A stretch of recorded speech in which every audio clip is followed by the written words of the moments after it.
Doctor, buenos días. Muy buenos días. Buen Muy día, buenos doctor. días. Dios Muy les buenos bendiga. días. Buenos días. Buenos Buenos días. días. Buenos días, doctor. Buenos días, señorita. Buenos días, compañero. Buenos días, profesor. Buenos días, Buenos días, Manuel. joven. Buen día, profe. Buen día, colegas. Buenos días. Buenos días.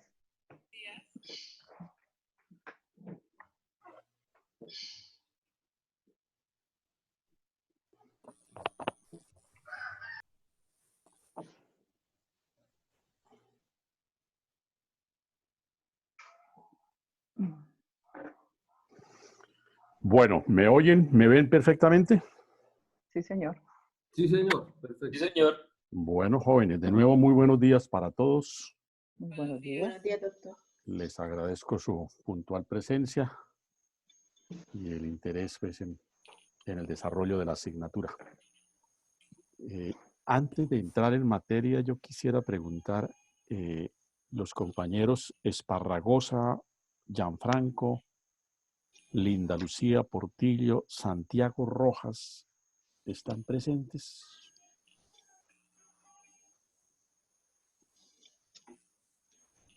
Veo que no contestan ni los veo.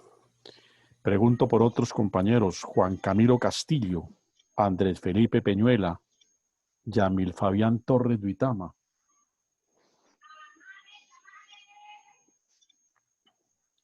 Bueno, al final de la clase volveré a preguntar nuevamente si han hecho presencia. Necesitamos normalizar con ellos la situación de los cortes o las evaluaciones que tienen pendientes.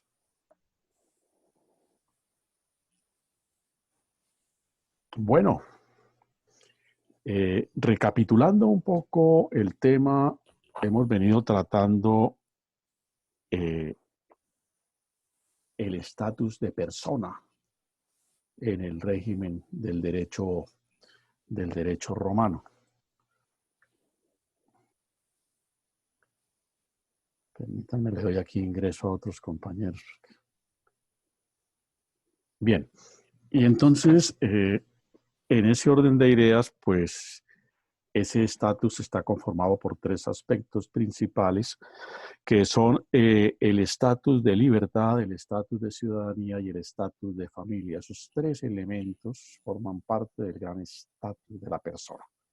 El otro gran estatus es el estatus de los bienes o el estado de los bienes, y el otro gran estado es el estado de las acciones.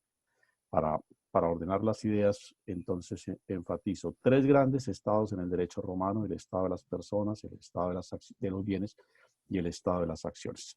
Abordamos el primero de los estados, que a su vez contempla tres grandes aspectos también, que llamamos estados: el status libertatis, el status civitatis y el status familiar. El estado de libertad, el estado de ciudadanía y el estado de familia. Sobre los dos primeros estados ya hemos tenido ocasión de conversar, ya sentamos algunos parámetros en relación con la forma como los romanos concibieron lo que denominaron el estado de libertad, el régimen entre libres y esclavos, en relación con el status civitatis, el régimen entre quienes son ciudadanos y no son ciudadanos. Ocupémonos en el día de hoy del último de estos tres grandes aspectos que, como digo, o como decía, conforman el capítulo del estatus de persona. Entonces, vamos a hablar en primer término de la figura de la familia. De la familia. Permítanme acomodo por aquí. De la figura de la familia. Está conectado. Doctor, una cosita Sí. es que los compañeros están diciendo que si les puede dar ingreso, que hay varios que están esperando. Buenos días, profe. Buenos días. Vea, yo le voy a pedir el favor días, doctor. a Trinidad que me colabore con los ingresos. Es que la verdad es que están entrando muy espaciados y eso me me perturba. Entonces, Trinidad, mire, le voy a mandar la barra para que usted me ayude en la medida en que advierta. Ahí ya está facultada usted para que en la medida en que vea compañeros que están entrando, por favor ayúdemelos a ingresar al salón. La ¿Listo? cuestión es que lo sepa hacer porque no, o sea, aquí en la barra, no. donde le doy después, donde dice participantes. Sí, sí, ahí le da. Listo, doctor. Y ahí le van apareciendo seguramente los que están solicitando que se les permita el ingreso. Bueno, les agradezco mucho. Bien, hablemos de la familia. La familia es para los romanos, una institución trascendente. Los romanos tuvieron a la familia como base de su sociedad. Es un concepto que de alguna manera nosotros en nuestras culturas jurídicas seguimos manteniendo. Si ustedes, por ejemplo, revisan el artículo 42 de la Constitución Política de Colombia, ¿alguien tiene por casualidad una constitución ahí cerca a la mano? ¿Ninguno? Vamos a mirar si está descargado. Sí, sí la tengo, doctor. Por favor, mírese el artículo 42. Un momentico.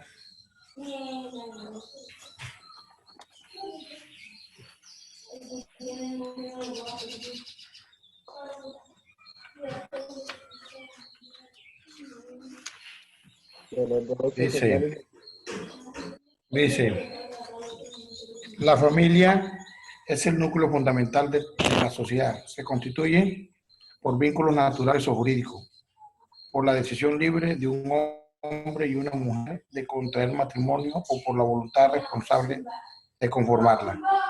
Bien, suficiente, muy amable. Entonces decimos, la familia fue para los romanos. Yo le agradezco controlar los micrófonos para que los ruidos domésticos, por favor, no nos perturben el desarrollo de la clase. Les encarezco esa colaboración. Entonces, repito nuevamente, reiniciamos.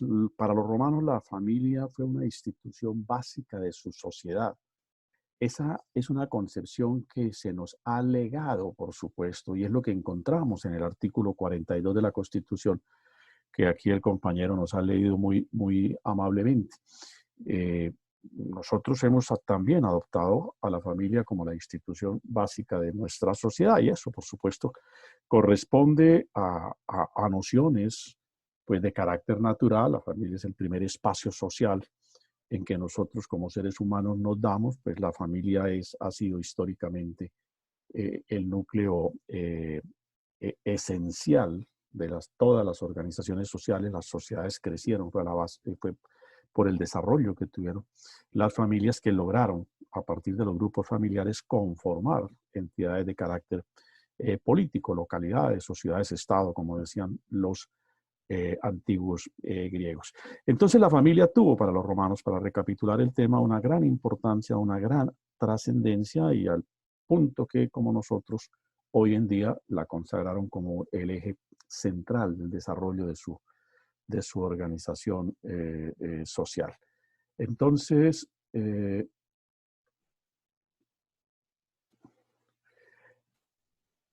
ese concepto de familia que los romanos tuvieron, así nosotros hayamos adoptado y sigamos militando dentro de la misma concepción de que la familia es la forma básica de organización social, pues de todas maneras el concepto de familia que los romanos tuvieron no es exactamente igual al concepto de familia que nosotros hoy practicamos, que es lo que quiero insistir o aclarar.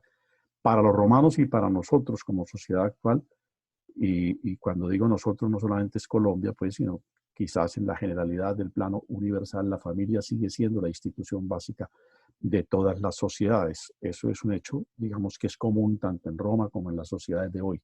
La familia como el punto de partida de toda sociedad. Pero naturalmente el concepto de familia que los romanos tuvieron es muy distinto al concepto de familia que hoy en día practican las sociedades de nuestro tiempo, y en particular la sociedad colombiana. Es decir, el concepto de su trascendencia como núcleo de formación o punto de partida de la sociedad es el mismo, es constante en ese sentido. Lo que pasa es que las características de la familia, del concepto de familia que los romanos practicaron, pues por supuesto, no son las mismas que informan hoy la noción de familia en nuestro medio. A título de ejemplo, algunas diferencias. El número de integrantes de la familia en el derecho romano era un número extensísimo, muy amplio. Hoy en día la familia nuestra tiene un concepto mucho más reducido. En segundo lugar, las atribuciones, por ejemplo, de que gozaba el pater familias, es decir, aquel que ejercía la patria potestad en el derecho romano, pues eran unas potestades en algún momento histórico casi limitadas, que hoy en día no tienen esa dimensión. Es más, nos suenan muchas de ellas totalmente absurdas o abusivas, ¿no? La institución de la patria potestad era ejercida en Roma por un señor que llamamos pater familias. La patria potestad hoy es ejercida, por lo menos en el marco de la legislación colombiana, conjuntamente por quienes tienen la condición de padres, padre y madre. Entonces hay diferencias sustanciales, pero lo que sí trasciende es que allá y hoy, en el pasado en Roma y hoy en el mundo actual, la familia sigue siendo el núcleo básico de las sociedades. ¿Cómo entendieron los romanos el concepto de familia? Por supuesto, también con algunos elementos de los que tiene la noción que la Constitución, en el artículo leído, nos da o nos informa. Para los romanos la familia era un vínculo jurídico que se establece entre dos o más personas basado en origen, en un acto establecido por la ley. Entonces, los romanos entendieron pues ese vínculo, obviamente entre un hombre y una mujer, porque para los romanos el matrimonio tiene una finalidad trascendente, que es la finalidad de la procreación. Y eso es lo que también se nos ha legado en la institucionalidad nuestra, el concepto inicial de que la familia está conformada por la unión, no necesariamente por el matrimonio, pero por la unión entre un hombre y una mujer, porque la finalidad de esa unión con carácter de familia es justamente, entre otras, y quizás la primera que se destacó, la finalidad de la procreación, desde luego. Hoy en día el concepto de familia, por lo menos en el caso colombiano y en algunas sociedades, pues se ha ampliado. Se ha ampliado en la medida en que por decisiones jurisprudenciales se permite que se constituya familia entre parejas del mismo sexo, por razones, digamos, un tanto de análisis filosófico que han alimentado las sentencias que en ese sentido se han proferido en Colombia, al punto de que hoy en día es perfectamente lícito, casi un hecho normal, que parejas del mismo sexo puedan conformar familia. Por manera que en ese sentido, en el espacio nuestro, en la concepción jurídica nuestra, pues el concepto de familia se ha ampliado muy a pesar de que la norma constitucional siga manteniendo que es la unión conformada entre un hombre y una mujer. Por vía jurisprudencial, eso ha tenido una interpretación que le ha dado cabida a las uniones matrimoniales o al concepto de familia integrada por personas del mismo sexo. En el derecho romano hay, digamos, tres grandes tipos de familias, según sea el carácter del vínculo jurídico que liga a esas personas. Pero lo interesante es resaltar que esos tres tipos de familias están todas sometidas a la autoridad de quien tiene la condición de pater familias. Quien tiene el título, la dignidad de pater familias al interior de la familia romana, ejerce esa autoridad de la patria potestad frente a cualquiera de los tres niveles o de las tres clases de familias que los romanos concibieron. La primera de esas modalidades de familia es lo que en el derecho romano denominamos la agnatio. Agnatio, A-G-N-A-T-I-O.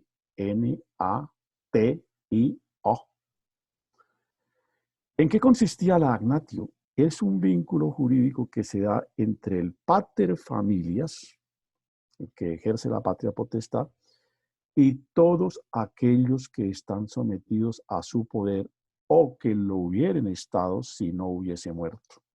Entonces, ahí es donde hablamos, por ejemplo, que el núcleo de familia en Roma era muy extenso, porque bajo ese concepto cabía un sinnúmero de personas que se sometían a la autoridad del pater familias. Era bastante amplio el número de personas que eran sujeto de la potestad, de la autoridad, del dominio en algún momento del pater familias sobre ellos. Hoy, vuelvo, insisto, pues el concepto de patria potestad está reducido únicamente a la autoridad que los padres ejercen sobre los hijos y que ejercen hasta determinada edad de los hijos, porque es que la patria potestad en Roma se ejercía aún con hijos que fuesen ya adultos, que sobrepasaran pues las edades de la mayoría de edad, que estuviesen casados o no casados, se seguía manteniendo el concepto de patria potestad. Y por supuesto eso no existe en las legislaciones, digamos, de los estados modernos.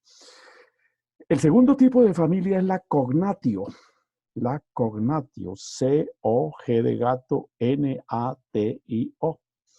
La familia que se agrupa bajo la denominación de cognatio es la que está conformada por los vínculos o los lazos de sangre, por el parentesco de la consanguinidad. ¿Sí? Clasificación que hoy en día mantenemos. ¿Sí? Y es básicamente el elemento central o determinante para establecer quienes tienen vínculo de carácter familiar. Por supuesto, la familia cognatia estaba entonces formada por todas aquellas personas que estaban vinculadas entre sí por el hecho o el acto de la procreación y el nacimiento. Eso voy a entenderlo así porque el concepto parte del supuesto de que son todos los que están integrados, vinculados, relacionados entre sí por razón del vínculo sanguíneo. Se puede en la dimensión de la familia cognatio concebir el vínculo en dos proyecciones, ¿no? Una en una proyección recta, la familia en sentido recto, horizontal, digámoslo, es aquellos que veamos primero el sentido vertical, de arriba hacia abajo o de abajo hacia arriba, los que están vinculados en línea recta, descendiente o ascendiente, por el vínculo sanguíneo, por supuesto. Abuelos, padres, nietos, hijos, bisnietos, es decir, todo ese vínculo que tiene el entronque, digamos, en línea vertical por razón del vínculo sanguíneo. Y en el plano horizontal, por supuesto, colateral, todos aquellos que naturalmente, si estamos hablando de cognatio, están vinculados por razones de sangre, pero que están dados en el mismo plano. Es la relación que tenemos, por ejemplo, con los hermanos, con los primos, si se quiere, con los sobrinos y con los que finalmente puedan establecerse en esa condición. Y el tercer tipo de familia que los romanos distinguen es la que conocemos por afinidad. Y la familia por afinidad es la que se establece entre un cónyuge y los parientes del otro, por virtud del acto del matrimonio. Es decir, la familia que se establece sanguíneamente, los cuñados, por ejemplo, no son de la familia, no son cognatio, pero por afinidad, por supuesto, forman parte de la familia. Y eso estaba comprendido dentro de una modalidad de familia del derecho romano. En las legislaciones nuestras, para algunos aspectos se contemplan condiciones de afinidad, ¿no? Sobre todo para establecer cierto tipo de impedimentos o de inhabilidades para el ejercicio de ciertas funciones o para aspirar a determinados cargos de carácter público. En el derecho público se regula con el objeto de garantizar cierta transparencia, de garantizar cierta imparcialidad en el ejercicio de las funciones públicas, que por razones de afinidad pues no se puede en determinado momento realizar cierto acto jurídico. Por ejemplo, el cuñado del gobernador no podrá contratar con la gobernación, por supuesto. ¿Es de la familia sanguínea? No, pero es de la familia por afinidad, por eso se establecen ciertas limitantes en ese sentido. Bien, los tres grandes tipos de familia, digamos, ya volveremos un poco más adelante sobre esos conceptos. Pero aquí hemos hablado del pater familias. Y entonces conviene como precisar un poco más qué alcance o quién es el pater familias en el derecho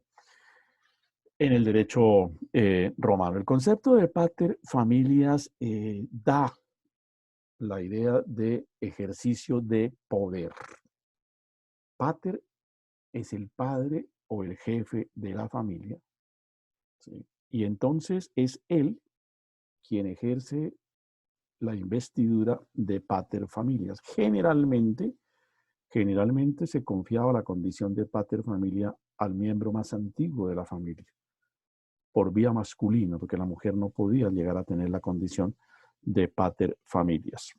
Entonces, esa era la persona que tenía la condición de pater familias. ¿Qué alcance tiene el ejercicio de la condición de pater familias, es decir, que comprende el ejercicio de esa potestad? Pues comprende el ejercicio de una serie de derechos, de potestades, de atribuciones sobre las personas y sobre los bienes de quienes integran el concepto de familia. Filius se llama en el derecho romano, y de ahí proviene la palabra filiación, filius, a todos aquellos que están sometidos a la autoridad del pater familias. Entonces, esas potestades de que estaba atribuida la institución del pater familias significaban que quien la ostentara podía ejercer sobre los filius, sobre todos los que estuviesen vinculados a su autoridad, de ahí para abajo o integrantes del grupo familiar, ciertas atribuciones, decimos, y sobre los bienes de esas personas en la medida en que todo lo que esos integrantes, esos filios del grupo familiar adquirieran, ganaran, todo lo que de una u otra manera obtuvieran para sí, entraba a formar parte del patrimonio del pater familias. Entraba a formar parte del pater familias. Luego podemos sintetizar que el pater familias tenía la potestad de ejercer atribuciones sobre las personas que formaban parte de su grupo familiar y también sobre los bienes que esas personas podían haber adquirido. Entonces, eso comprende el concepto de pater familias, el ejercicio de una autoridad, digamos, amplia, muy fuerte. Naturalmente hay que entender que en el derecho romano las instituciones van evolucionando. El pater familias tiene al comienzo algunas características que se van suavizando, se van morigerando. El derecho romano de alguna manera se va, bueno, digamos, actualizando en términos de comprensión de las realidades sociales en algunos momentos por ciertas dosis de humanismo, sobre todo en la época del imperio. Vea contraste, ¿no? Asimilamos el imperio como la época más dura de la historia de Roma. Es la época en que Roma es más grande y más fuerte.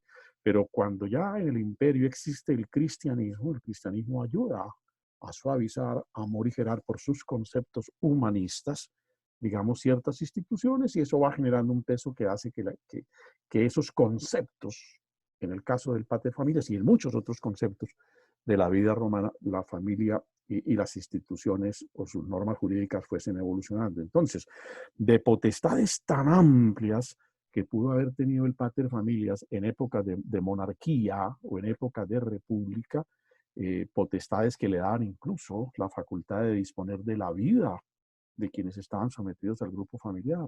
Él podía disponer de la vida de los filios, entendiendo por filios los hijos, todos los descendientes, los nietos, los bisnietos, la esposa misma, porque la esposa quedaba sometida bajo la potestad de su marido en el mismo régimen de un hijo, que era igualmente un filius más, y él podía, el pater familias en algún momento, digo, dado de la historia de Roma, poder disponer de la vida de todos sus hijos y de manejar con absoluta libertad el patrimonio que se conformaba no solamente por los bienes que personalmente adquiría el pater familias, sino por lo que todos los demás integrantes del grupo familiar podían obtener o hacer para sí.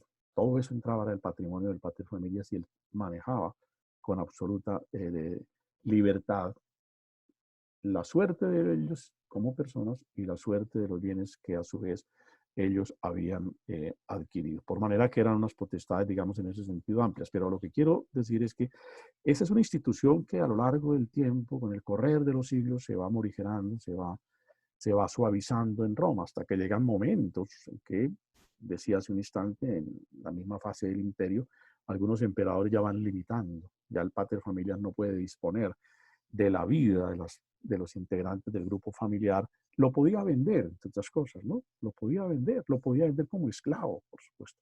Lo podía abandonar, podía darse el privilegio de abandonar a un integrante de su grupo familiar.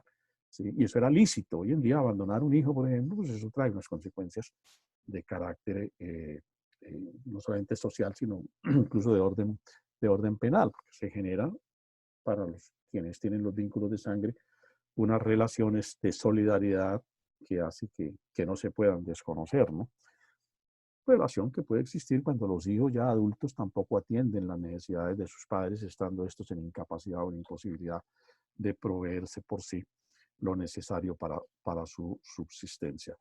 Entonces, era una institución de esas características, ¿no? Decía que esto es básicamente, estas potestades ilimitadas, quiero en eso enfatizar, pues son muy amplias al comienzo de la vida de la sociedad romana y en las legislaciones iniciales de Roma. Roma es un imperio, yo lo he dicho aquí muchas veces, o un imperio es una sociedad, ¿sí? Es una sociedad de más de 15 siglos. En 15 siglos, es decir, 1500 años, es apenas normal entender que las instituciones van evolucionando y es en todo ese transcurso que se van morigerando, se van suavizando, se van de alguna manera humanizando las disposiciones del derecho romano en relación con el pater familias. Decía, por ejemplo, que hay momentos, sobre todo creo que en la época del emperador Augusto, en que definitivamente se le limita y se le extingue para el pater familias la potestad de disponer de la suerte de quienes integran el grupo familiar, de todos sus filios. Eso queda abolido y no se le termina esa potestad de poder decidir acerca de la vida o de la suerte de quienes integran el grupo familiar. Como también se introducen modificaciones con el correr de los siglos acerca del manejo del patrimonio, ¿sí? Que digo, y se conformaba por los bienes de todos los filios, y ese era un patrimonio que se entendía como propio del pater familias y en esa condición él podía manejar autónomamente, sin compromisos, sin obligaciones para quienes ayudaban a engrosar o a acrecentar ese patrimonio familiar. Pero eso va evolucionando con el derecho romano y se van introduciendo con el correr de los siglos algunas modificaciones, se van creando unos nuevos conceptos jurídicos que van minando el concepto del dominio total que el pater tenía sobre el patrimonio familiar. Y digo, lo van minando y lo van, a juicio de algunos historiadores, Kunkel, por ejemplo, un historiador romano, por aquí lo tenemos, Wolfgang Kunkel, en la Historia del Derecho Romano, él refiere la evolución de esas instituciones y dice que surgieron unas instituciones llamadas los peculios.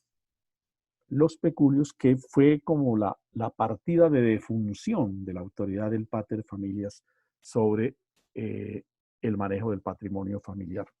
¿En qué consistían los peculios? Los peculios es un reconocimiento que se va haciendo por el derecho romano de que determinados bienes y con determinadas finalidades pueden ser manejados por quienes, integrando el grupo familiar, lo han adquirido o lo han ganado. Sí, en ese sentido comienza a hacerse un acto de justicia. Hay varias clases de peculios, ¿no? El primero de los peculios es el que llaman el peculio profectio, ¿sí? ¿En qué consistía el peculio profectio? Es el conjunto de bienes que el pater familias entregaba al hijo para su administración. Entonces, supongamos, el padre saca de su masa o de su fortuna una determinada cantidad y le dice al hijo, tome de los $1.000 millones que yo tengo, le voy a dar $1 milloncito de dólares para que usted lo maneje, para que usted lo trabaje. Por supuesto, eso nace con condiciones. ¿Cuáles condiciones podían tener? Que él los administraba, ¿sí? Que él los podía manejar, pero él no los podía ceder. O que cierto tipo de negocios de todas maneras requerían la aquiescencia o el consentimiento del pater familias. Pero eso ya comienza a minar la idea del manejo absoluto y totalmente ilimitado o arbitrario que el pater familias tenía sobre el concepto de familias. Ahora, ¿por qué se requería el consentimiento? Porque cuando el hijo cogía ese $1 milloncito que yo pongo como ejemplo, y empezaba a hacer negocios, ¿sí? Si adquiría obligaciones, el pater familias de todas maneras respondía frente a terceros por las negociaciones que hiciera. Le dio por comprar una finca y no le alcanzó el $1 millón, pues el pater familias tenía que venir y responder por el saldo o la deuda que fuera insoluta. Entonces, por eso, al comienzo, este tipo de peculio, el peculio profectio, tenía esas limitantes. Tampoco lo podía ceder, si no no lo podía regalar, ¿sí? No lo podía adjudicar. Pues que se enamoró de una muchacha y tome la plata, no. Eso no lo podía hacer porque estaba perfectamente limitado. Un segundo tipo de peculio que se conoce en el derecho romano es el llamado peculio adventicio. Adventicio. ¿En qué consistía? Era un peculio muy especial. Era el que estaba constituido por los bienes que la madre le entregaba a un hijo. Valga decir, los bienes que un filius recibía de su madre, de su abuela, incluso de su cónyuge, la esposa generosa que le entregaba al marido de su peculio bienes para que él los hiciera como tal. Ese peculio también se llamaba en el derecho romano de bona materna, de buena madre. Solo podía provenir de mujer en la condición de abuela, de madre o de esposa. El tercer tipo de peculio es el peculio castrense. De la denominación castrense ustedes ya pueden ir intuyendo cuál es el origen de conformación de ese peculio, es decir, qué tipo de bienes conforman el llamado peculio castrense. En Roma, como en la generalidad de las sociedades antiguas o primitivas, el ejercicio de las dignidades militares o de la condición de militar era socialmente de una alta reputación y económicamente pues era una actividad, digamos, atractiva, bien paga. Entonces se determinó que aquellos bienes o aquellas fortunas que se construían o se adquirían por los hijos de familia que en atención a sus actividades militares, en el ejercicio de su profesión militar, adquirían, digamos, sueldos, digamos, remuneraciones, ¿sí? Digamos, bonificación, de pronto por haber ganado una guerra, qué sé yo. Es decir, todo lo que ingresara por concepto del ejercicio de su actividad militar entraba a formar parte del peculio castrense. Castrense está vinculado al concepto de lo militar. Entonces, eso lo podía manejar él autónomamente. Se le fue limitando al pater familias la posibilidad también de hacer como suyo ese tipo de recursos.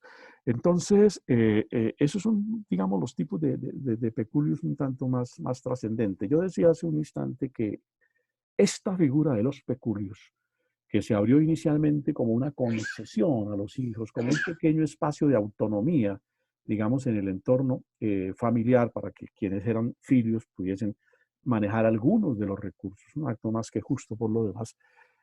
Ese fue el quiebre de la figura del pater familias, de la potestad del pater familias sobre el patrimonio del grupo familiar, porque con el correr de los siglos, la práctica de los peculios se fue afirmando, se fue acrecentando, por supuesto se fue extendiendo hasta que llega un momento en que la legislación romana da por abolida la facultad del pater familias sobre ese patrimonio familiar y admite y permite ya que cada persona, en la medida en que tiene recursos o maneras de hacer bienes, puede ir conformando autónomamente su propio patrimonio.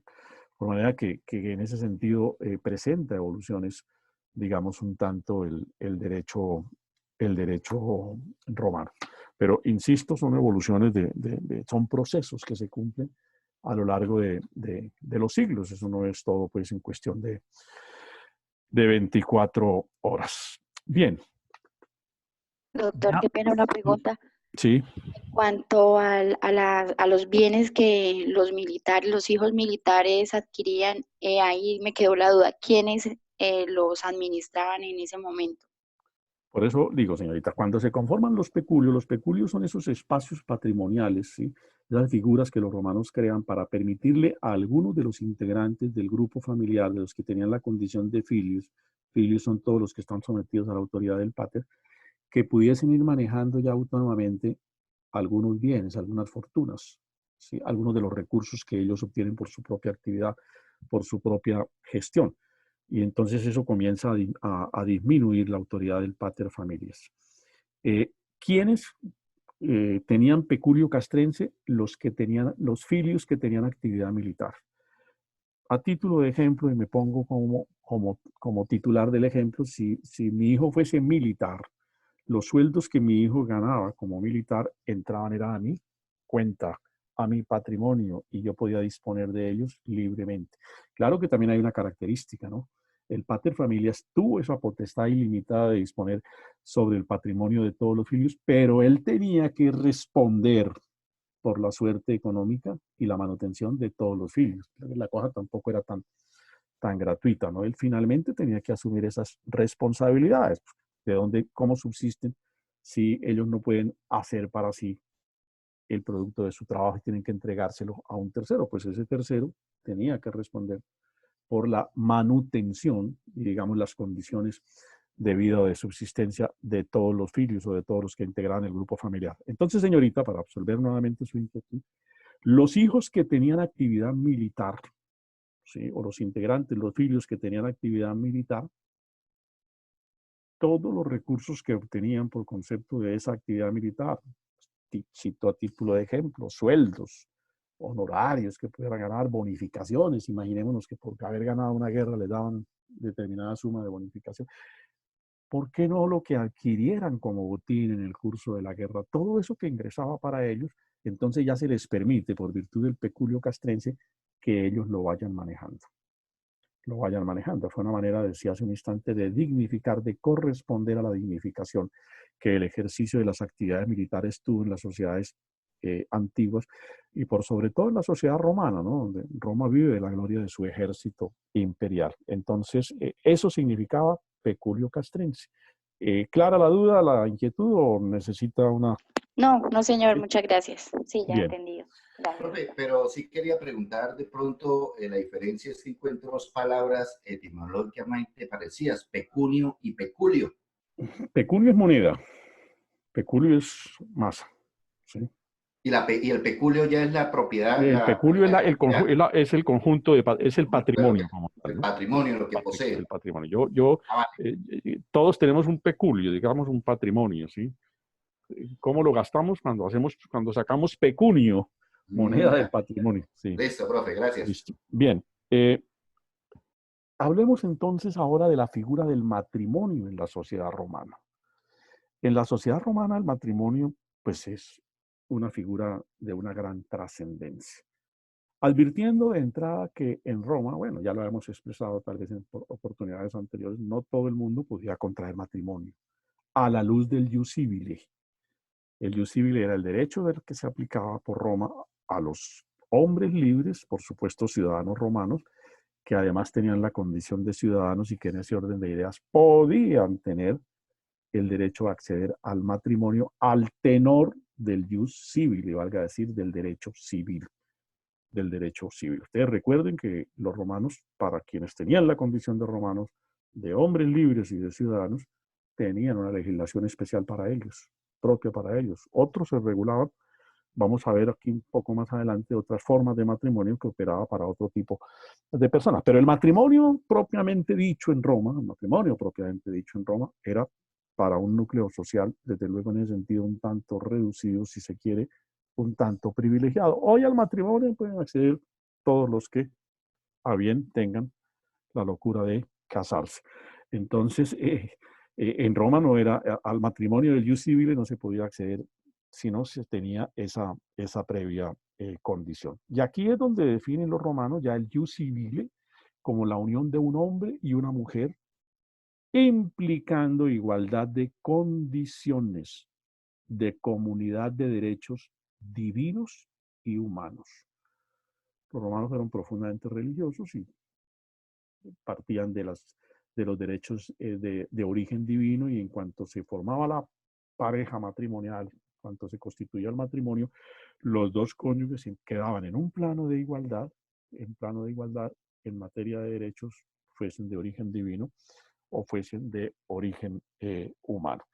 Esta es una definición que está contenida en el Digesto. Digesto es uno de los tantos libros que integra la compilación de Justiniano. Por supuesto, en ese orden de ideas, es una definición ya de matrimonio del siglo V, VI después de Cristo, ya las épocas, digamos, más avanzadas de Roma. Las concepciones anteriores, pues, eran un tanto diferentes, si se quiere, mucho más restrictivas. Para los romanos, el matrimonio debía tener dos grandes elementos. un elemento objetivo, que es material en ese sentido, que es el acto de la convivencia de hombre y mujer. Si no se convive, no hay matrimonio para los romanos. Entonces, se reputaba que en esa primera perspectiva objetiva, en esa dimensión un tanto material, física, si ustedes lo quieren, el elemento esencial era que la pareja conviviera, que la pareja conviviera. El viejo Código Civil nuestro decía, no sé, ustedes ya vieron personas, o están viendo personas, y mal no estoy. Creo que por ahí hay, creo que todavía, o creo que eso ya está abolido, la verdad. No sé el estado actual, pero sí recuerdo que existía la disposición en el viejo Código Civil nuestro que decía que la mujer debe seguir la suerte y debe seguir El domicilio del marido. el domicilio del marido. ¿Sí? Entonces, porque esos son conceptos que derivaron del derecho romano, de la concepción objetiva. ¿Sí? Consiste en la convivencia del hombre y la mujer. Cuando no conviven, pues no hay matrimonio. Si convivieron y no pueden seguir conviviendo, pues el matrimonio se disuelve, se rompe, como veremos ahora más adelante. Y el otro, el elemento de carácter subjetivo, aquí viene la parte romántica, ¿no? Es que los contrayentes, los novios, los que van a constituir la pareja, en tanto es subjetivo es porque nace de ellos, lo subjetivo es lo que nace de la persona como tal, ¿sí? Tengan realmente la decisión, la convicción de considerarse mutua o recíprocamente como marido y mujer. Lo que los romanos, por eso decía la parte romántica de la película, llamaban el affectio maritalis. Eso que hoy en día casi que podemos poner en el plano de la equivalencia al amor, que es el amor lo que nos lleva a configurarnos o a constituirnos como pareja. Entonces, elemento objetivo constituido por la unión física, el acto material de la convivencia. Y elemento subjetivo es la decisión, convencimiento de quienes son contrayentes en el acto del matrimonio de querer constituirse como marido y mujer, de querer constituirse como marido y mujer con las implicaciones que ello puede tener. Estas fórmulas sácaras son tanto, digamos, de viejo tiempo que practica la iglesia, cuando en el acto del matrimonio le preguntan a los contrayentes si lo acepta. Pedro acepta como esposa a Juan y entonces Juan dice, Pedro acepta como esposa a Juan, Pedro acepta como esposa a María. Entonces Pedro dice que sí. Entonces, ¿qué le dice el sacerdote? Que lo será para las buenas, que lo será para las malas, que lo será en la enfermedad, que lo será en las tristezas, en las alegrías, y lo propio hace con el otro coño. Pues son todas derivaciones de estas concepciones del derecho romano, que ya comienza a mostrar, entre otras cosas, algunas confusiones, bueno, todos estos derechos están influidos de las concepciones religiosas, y las concepciones religiosas en términos de matrimonio presentan muchas identidades, y una de esas identidades justamente es esa consideración de que la conformación de la unidad familiar, de la familia por el acto del matrimonio, pues tiene esas características. Ese affectio maritalis dentro de los romanos suponía igualmente que los esposos debían tener un trato honorífico, valga decir, un trato digno, ¿sí? No solamente en privado, sino en público, ¿sí?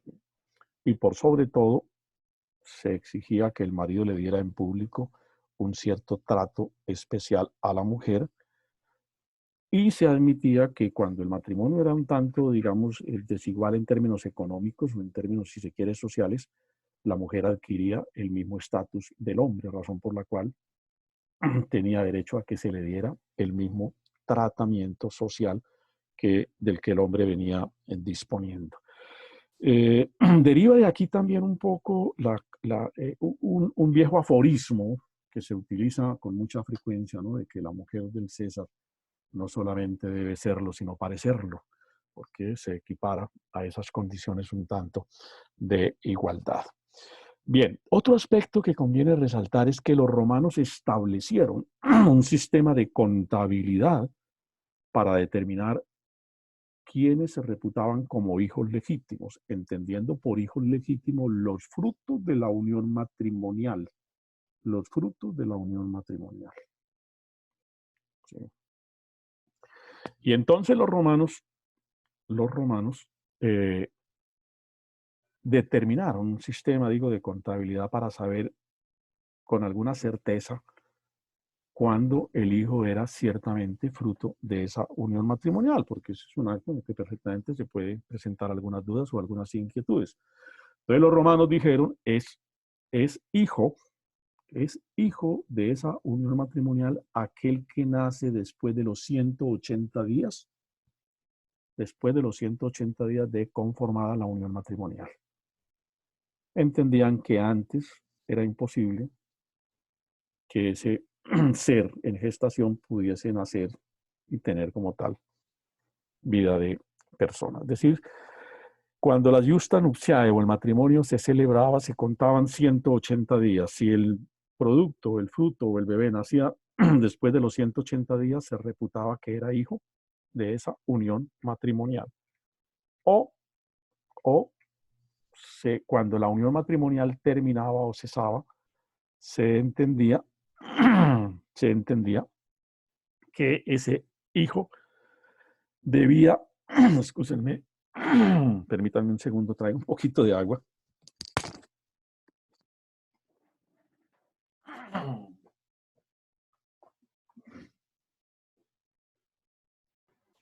O sea, tocaba llegar virgen al altar.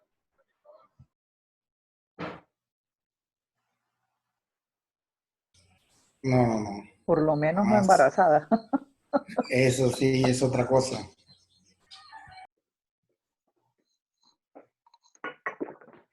Como hoy le dicen muchas mamás a los hijos, mijita, mientras usted no salga embarazada, será señorita.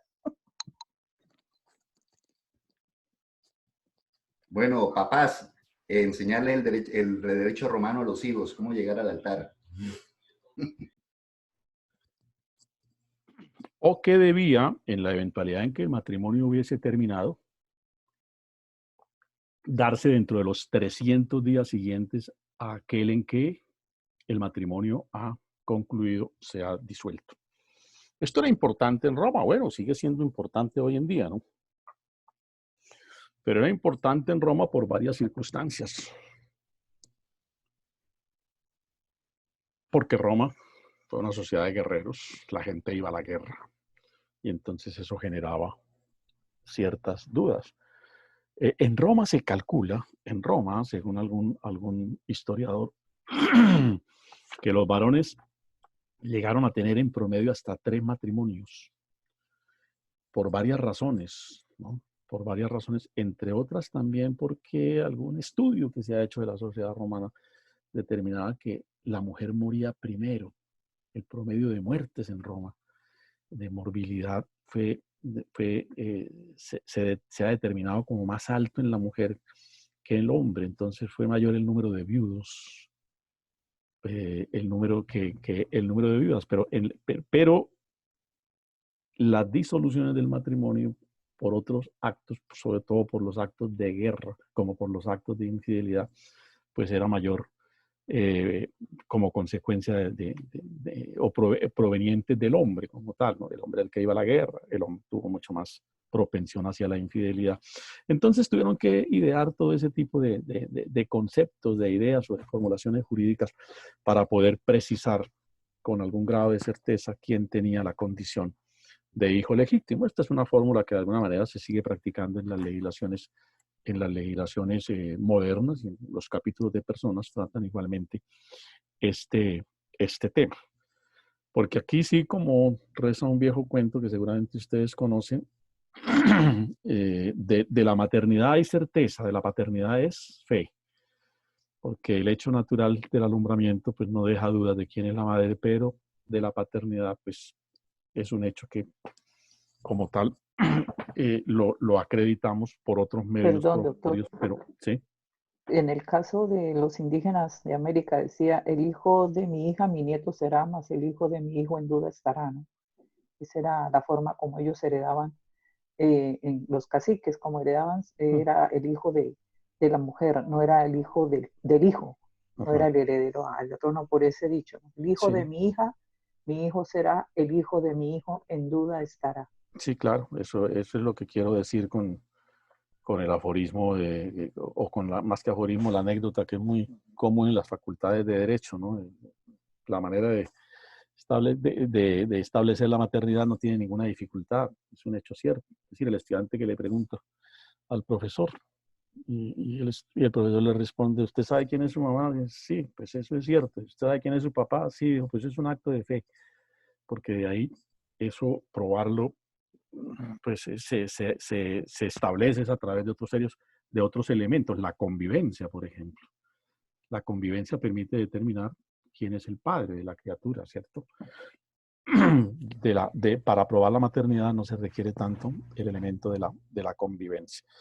Ahora, eso es importante para un hecho trascendente en el derecho en general, y para los romanos lo fue, por supuesto, la impugnación de la paternidad.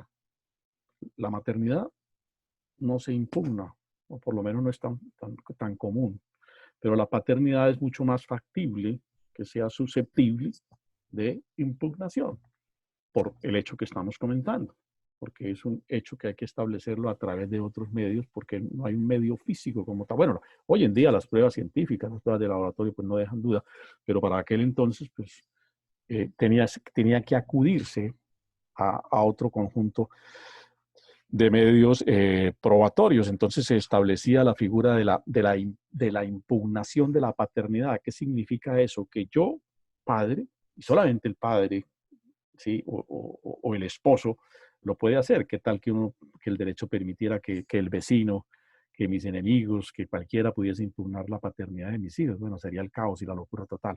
Solamente, en este caso, el padre podía impugnar, es decir, decirle a la autoridad, ese no es hijo mío. ¿Sí? Porque el hijo de matrimonio se reputa válido. Es uno de los efectos del matrimonio que viene de los tiempos de Roma.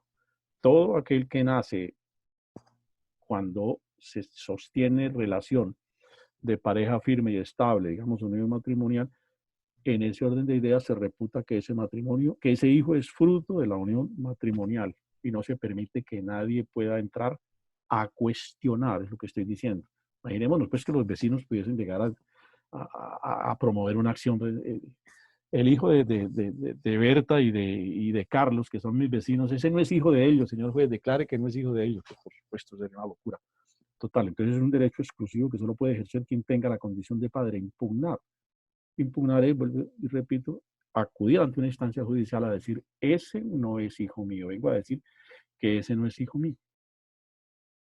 ¿Por qué razones? Pues por las razones, entre otras cosas, que ya hemos anotado, porque se puede probar que no había relación sexual entre la pareja, por una impotencia coindi, como dicen los romanos, ¿sí? No hay condición fisiológica natural. O del varón, que no tiene la potencia física para ello, o de la dama, que por alguna circunstancia no tiene la condición natural para concebir, no puede quedar embarazada, circunstancias que podrían en un momento dado llegar a demostrarse, o que por alguna razón no pudo haber una relación sexual en ese tiempo, porque yo me fui para la guerra y la guerra duró 2, 3 años, o que por una u otra circunstancia, una enfermedad que no nos permitió tener vida marital, vida de pareja, en fin, cualquiera de esas causas yo podría alegarle, entonces ir a decirle, señor, y eso sigue teniendo vigencia, señor juez, este no es hijo mío por estas razones. Él nació en el año 2020 y resulta que yo desde el 2018 me fui para la guerra en el África y volví en el 2022. Se mantuvo el matrimonio, sí, pero no es hijo mío porque las condiciones no me lo permitieron. Pruebas, dígale a mi general que certifique si yo estuve en el campo de batalla o no. Y le certifican que efectivamente, dígale que certifique si me dieron permisos para ir a Roma. No, en los 4 años no tuvo permisos para ir a Roma. Entonces, o se certifica o se acredita a través de otros medios, ¿no? Las probanzas de la infidelidad de la mujer en un momento dado, pues también podrían hacerse valer como tal para demostrar que no existe la paternidad y que por consiguiente puede ser impugnada.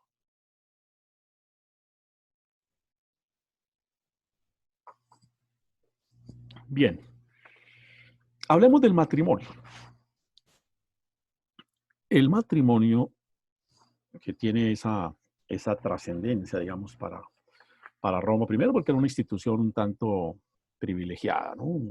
Socialmente, la de más alta categoría, la de más alta condición, era el derecho que ejercían los que eran libres, el derecho, digamos, de los ciudadanos, la figura que estaba regulada por el ius civile, que era la normatividad de mucho más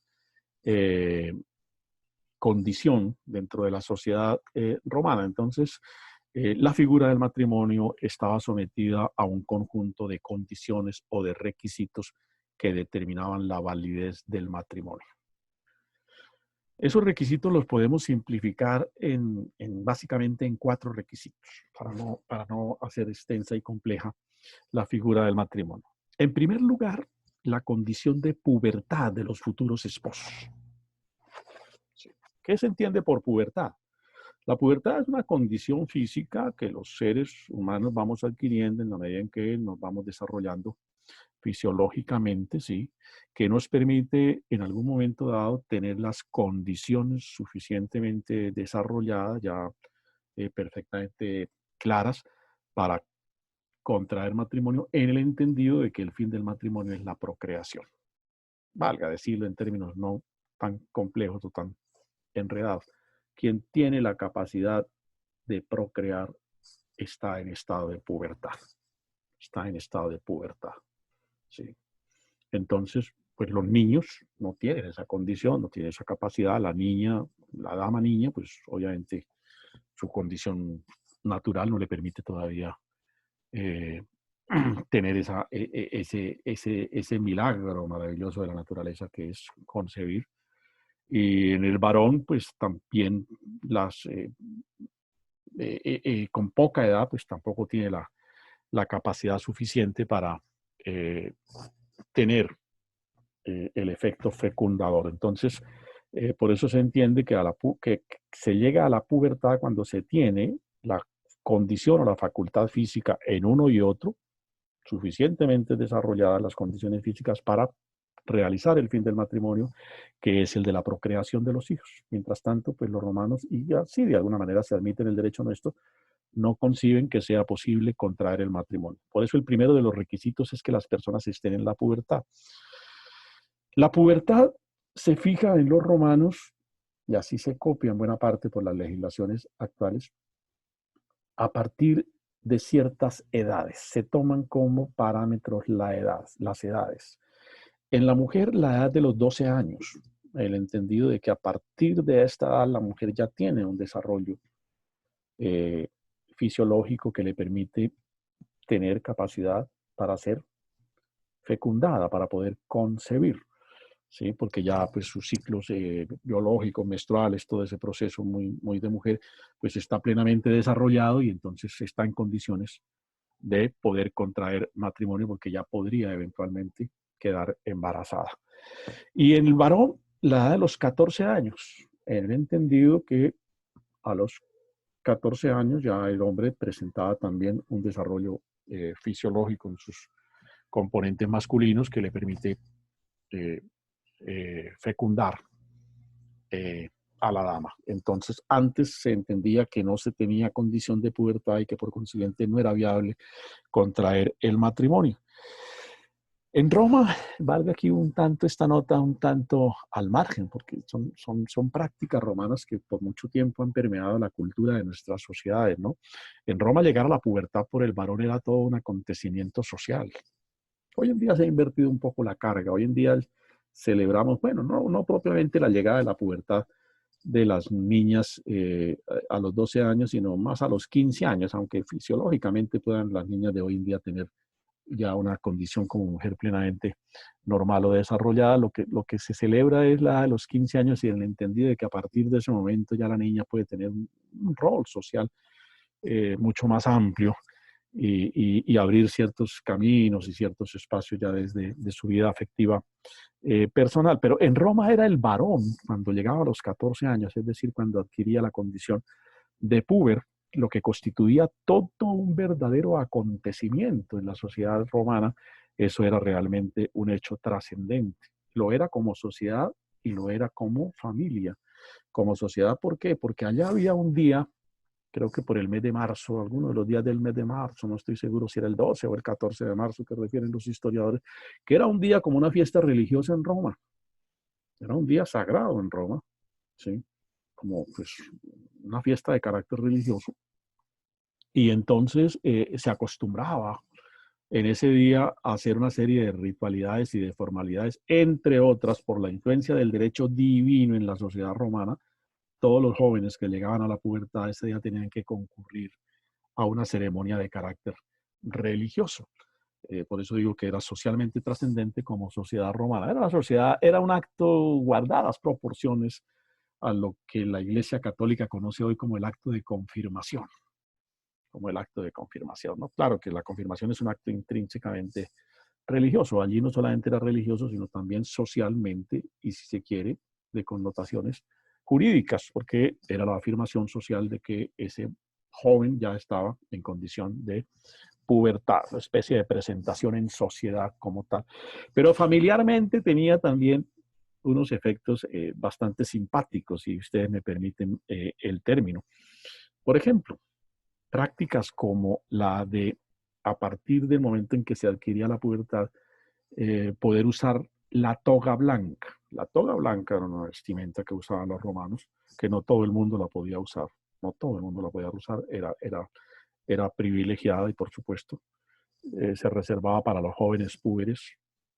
Y entonces se reservaba para todos los varones que llegaban a la condición de jóvenes púberes, y de ahí en adelante la podían usar. Era una toga que, entre otras cosas, tenía unas características. Eso no podía tener adornitos, ni podía tener, digamos, así textos ni cosas. No, era una toga únicamente blanca, que era un símbolo de la elegancia, pero además un símbolo de la identidad jurídica de esas personas. Entonces, ese era el día en que los jóvenes comenzaban a usar la toga blanca.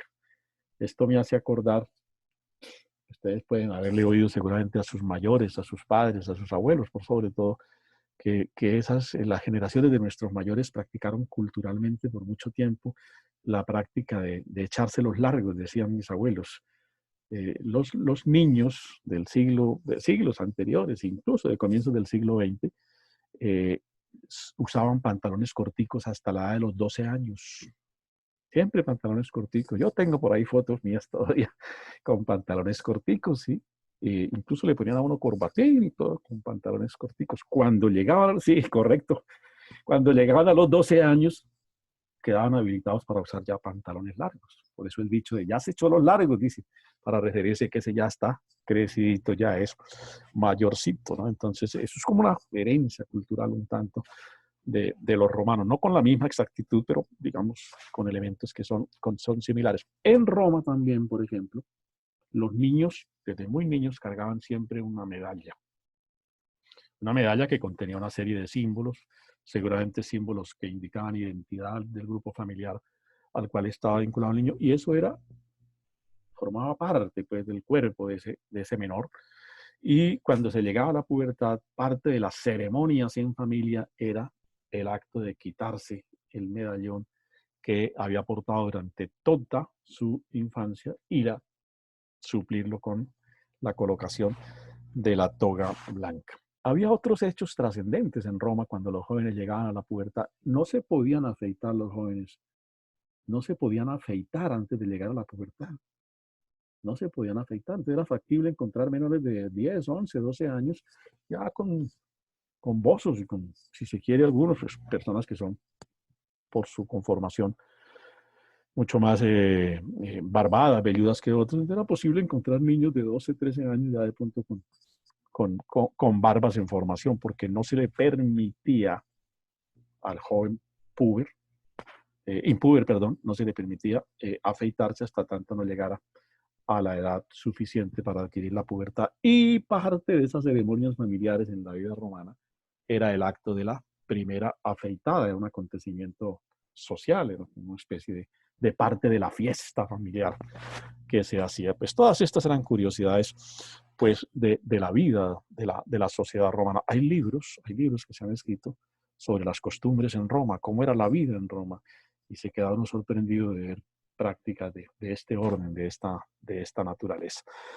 Bien, entonces el primer elemento, volvamos un poco al cuento central, el primer requisito para que el matrimonio fuera válidamente celebrado era que los contrayentes tuviesen la edad o la condición de púberes, es decir, que la mujer hubiese llegado a los 12 años y el varón a los 14 años como mínimo.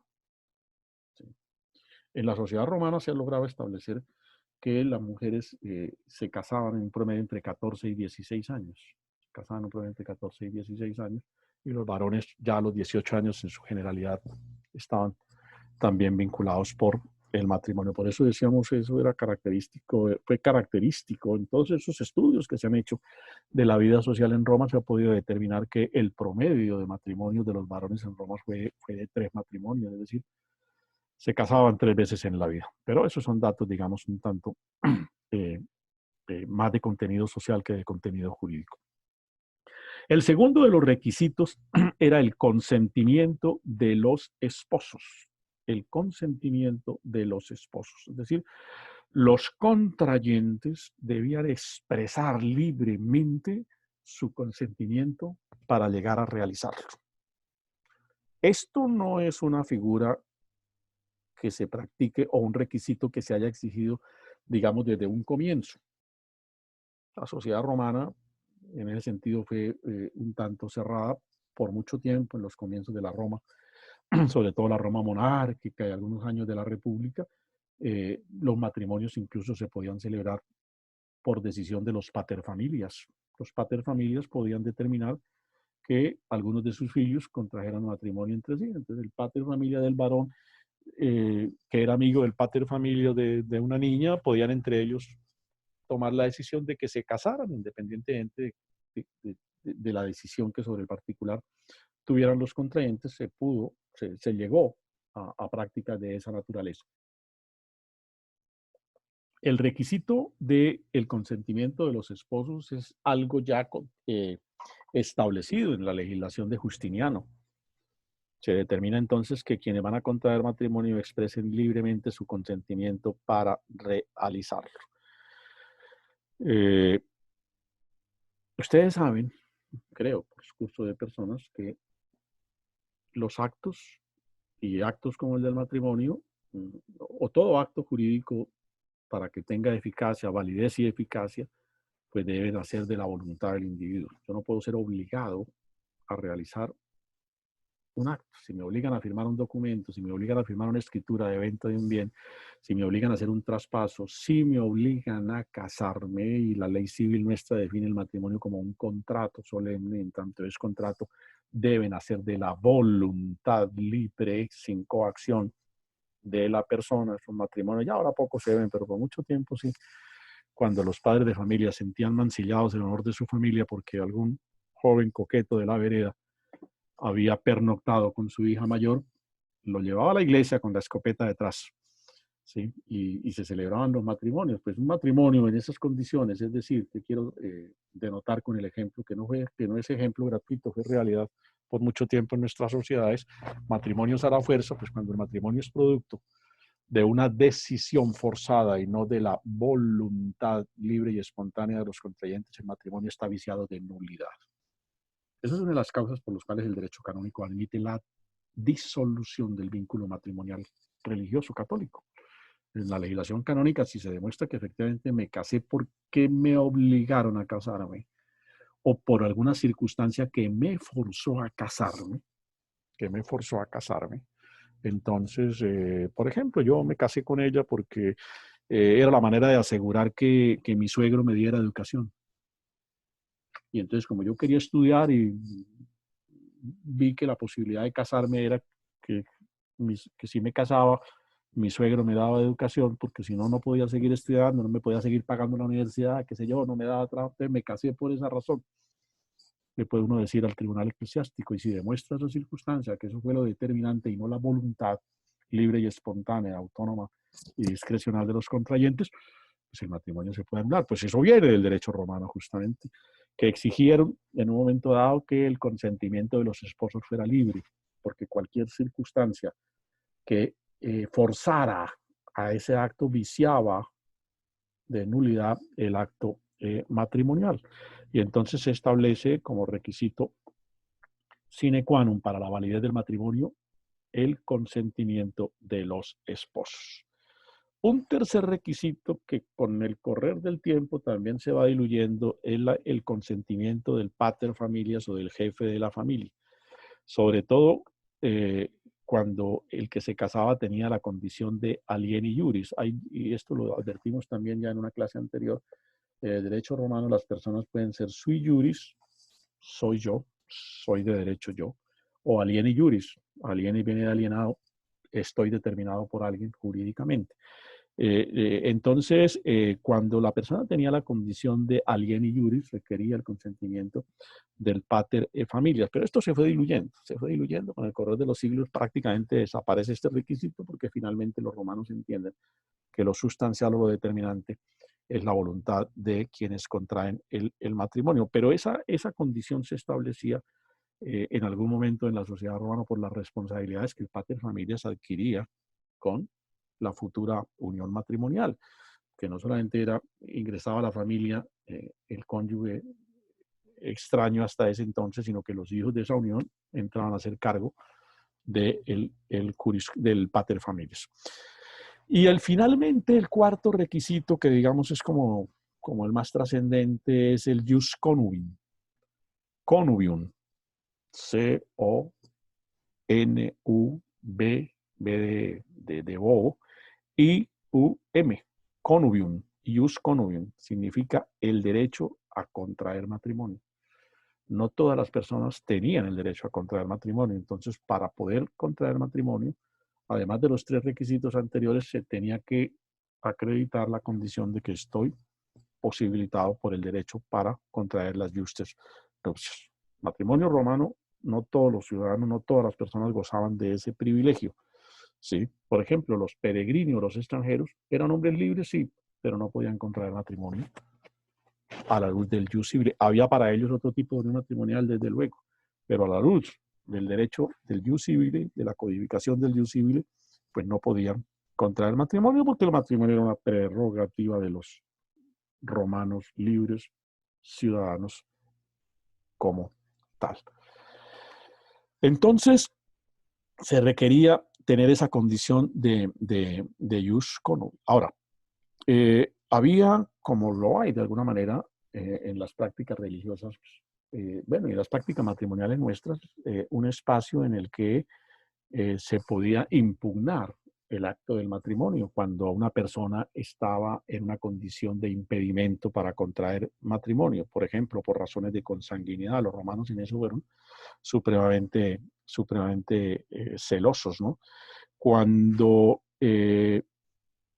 no se tenía el vínculo matrimonial, por ejemplo, disuelto, o cuando no se tenía uno cualquiera de los requisitos. No, es que la niña no tiene los 12 años, la niña apenas tiene 10 años. Entonces, todas esas circunstancias de impugnación del matrimonio podían existir en el acto del jus connubium. Para dadas proporciones, lo que existe hoy ya como una fórmula más, digamos, de solemnidad que de realidad, es que en los matrimonios creo que todavía siguen preguntando. Si el padre todavía pregunta y el notario también lo hace si alguien tiene alguna... El notario no lo hace tanto en la ceremonia, el notario lo hace cuando, al abrirse el trámite del proceso matrimonial en las notarías respectivas o en los juzgados, se coloca un edicto que permite informar a la ciudadanía que fulanos y sultanos van a contraer matrimonio si hay alguien que tenga alguna manifestación de impedimento que hacer, sírvase a hacerlo dentro de tal término. Porque puede ocurrir que el ciudadano se ha casado, se enteró la señora, pues la señora llega a oponerse al matrimonio porque no lo puede contraer, en tanto no ha disuelto el anterior vínculo matrimonial. Profe, perdón, en el derecho canónico todavía se utiliza eso, esos edictos. en el derecho canónico? En el derecho canónico se utiliza todavía la fórmula, por lo menos en la ceremonia religiosa, ¿no? Porque en el momento ahí, no sé si eso haya sido suprimido. Yo pasé por eso hace No, tantos siglos. es que he visto unas parroquias que todavía Sí, claro. publican los edictos. Sí, claro. Sí. Se hacen esos trámites, ¿no? Se hacen y se publican allá en los estados parroquiales ese tipo de informaciones que nadie consulta y nadie ve, por supuesto, pero bueno, se cumple con la formalidad de la publicidad, que es uno de los requisitos para que los actos tengan validez, ¿no? Independientemente de que la gente los consulte o no, lo que la ley exige es acreditar que se haya publicitado el acto. Eso creo que se sigue cumpliendo en los matrimonios católicos, pero en los matrimonios civiles sí hay que hacerlo, tanto en juzgado como en notaría, publicar el aviso informando lo que refería hace un instante. Fulano y sutano van a contraer matrimonio, han elevado solicitud de matrimonio, pues especifican ahí unos datos, por lo tanto, dentro del término que se fija, quienes consideren que existe algún impedimento, sírvanse a manifestarlo al juzgado. Hay impedimentos que pueden ser de variado orden. Aquí he citado casos por razones de consanguinidad, por razones, los romanos por razones de afinidad también llegaron a establecer limitaciones o impedimentos para contraer matrimonio. Por razones bueno, de diverso orden pueden existir ese tipo de impedimentos. Ya citaba aquí pues, la razón de no tener el requisito de la pubertad como tal. Pueden surgir otro tipo de impedimento. Miren ustedes, viene a mi cabeza que los romanos por alguna época prohibieron el matrimonio entre patricios y plebeyos. No se podían casar. No podían contraer matrimonio personas que fuesen de distinta clase social.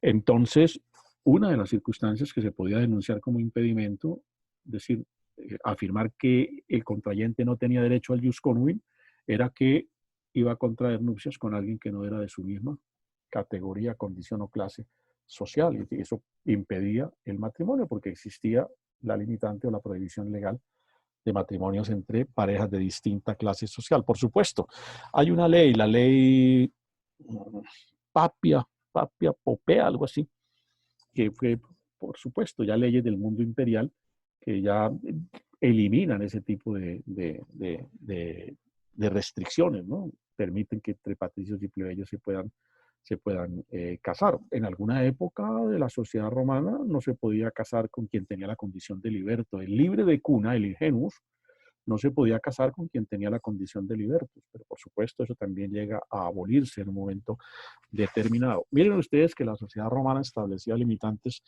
como estas. Le prohibía a los funcionarios que eran destacados como gobernadores en las distintas provincias que conformaban el Imperio Romano contraer matrimonio con dama residente en esa provincia. ¿Sí? Poncio Pilatus, por ejemplo, fue gobernador. ¿Sí? Le corresponde la suerte de el juicio a Jesús, la muerte de Jesús.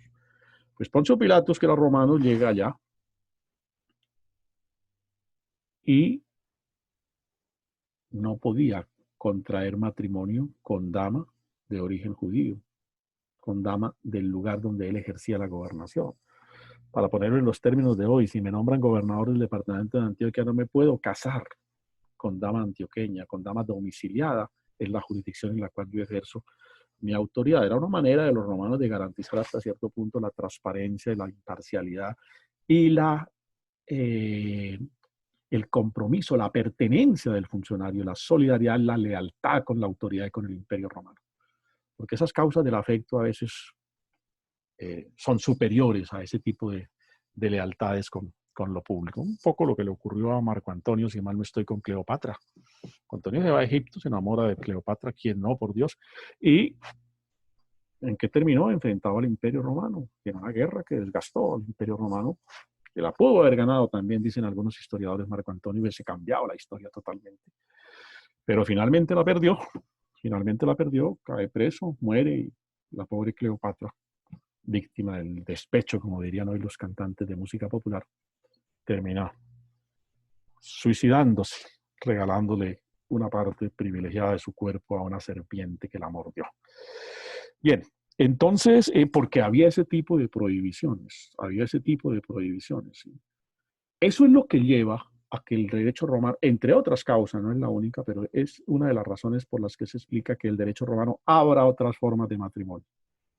Abra otras formas de matrimonio, porque no se podía negar a que un joven que fue destacado como gobernador de una provincia, pues se enamore allá y le dé por casarse. El amor tiene esas particularidades, todos lo sabemos. Uno se enamora en el sitio menos pensado, de quien menos piensa y en el momento en que menos lo sueña, ¿no? Cuando uno se propone enamorarse, es que me voy para Bogotá y me voy a buscar novia y me voy a enamorar allá de la que vive a una cuadra donde voy a vivir. Eso no es así como también se enamora de la que menos piensa, la que vio en el bus de pronto, qué sé yo. En fin, entonces eso era una de las causas, digo, por las cuales los romanos conciben otras formas de unión matrimonial, porque en eso tenían limitaciones profundas, ¿no? Los romanos, miren ustedes, que en alguna época, sobre todo en tiempos de monarquía y primeros tiempos de la república, ellos consideraban que el oficio y la actividad de cómico, era socialmente denigrante, no la veían socialmente con buenos ojos, no la reputaban como una profesión, como una actividad con acogida social. Y entonces llegaron a prohibir en algún momento dado que ciertos hijas de personas patricias o de los senadores, porque es que como los cómicos, y aquí voy a utilizar un término muy coloquial, los cómicos, si alguna cosa importante han tenido en la historia de la humanidad es mamarle gallo a los políticos. Si los cómicos serios son los que le maman gallo a los políticos, pues eso es una práctica inveterada. Y los cómicos en Roma, pues no echaban cuentos de doble sentido, ni chistes verdes como la Nena Jiménez, sino todo su humor era político. Y el humor político, ¿contra quién iba dirigido? Pues contra los senadores, contra las autoridades romanas, contra quién, porque el humor es una forma muy seria de cuestionar, sin duda. Una caricatura, unos chistes de contenido político son tremendamente demoledores.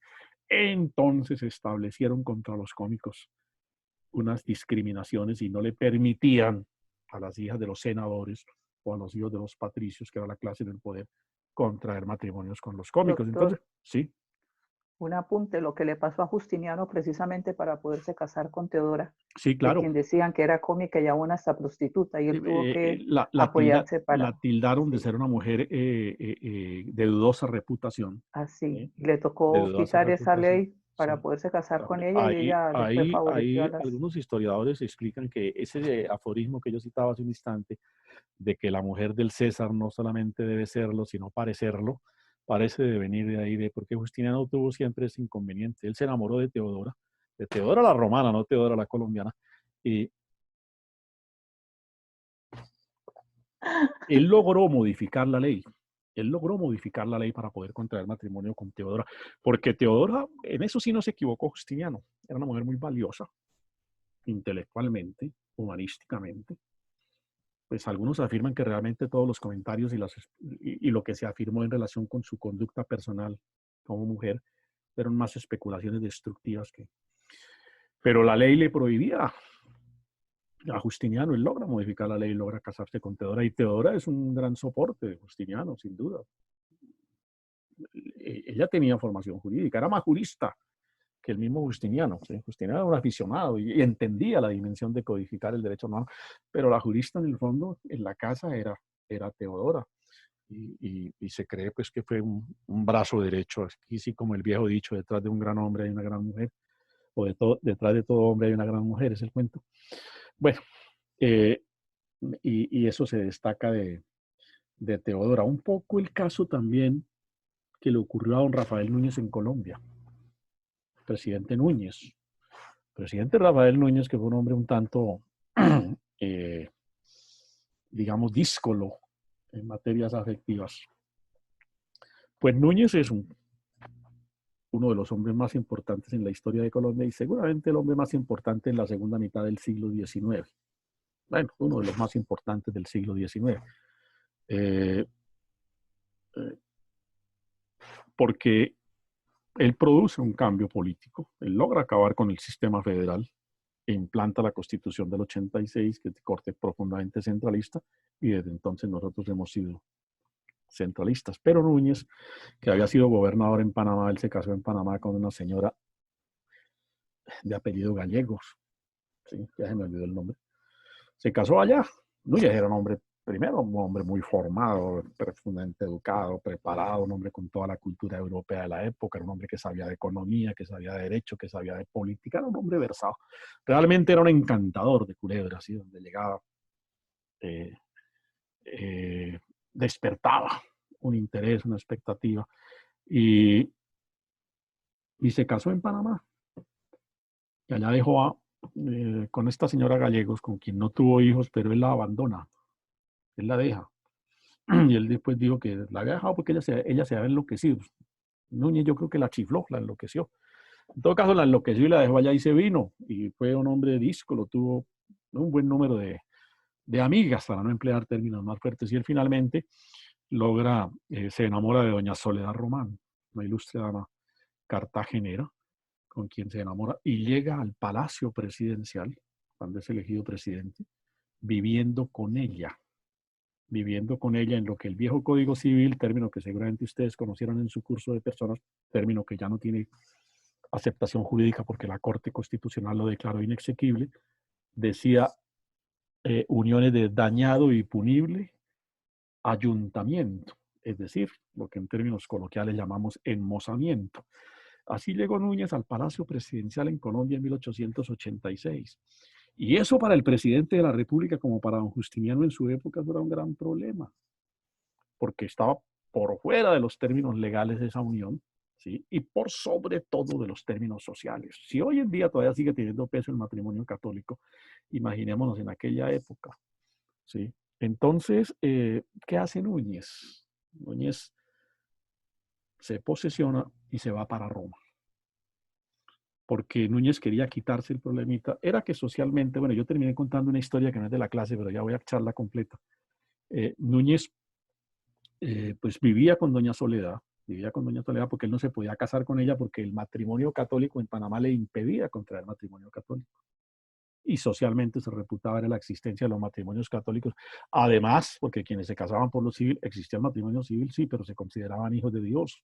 Y el matrimonio civil, perdón, hijos del diablo, y el matrimonio civil era satanizado y era visto pues como, sí, a los que casados por los civiles los miraban como si fuesen, excúsenme el término, leprosos.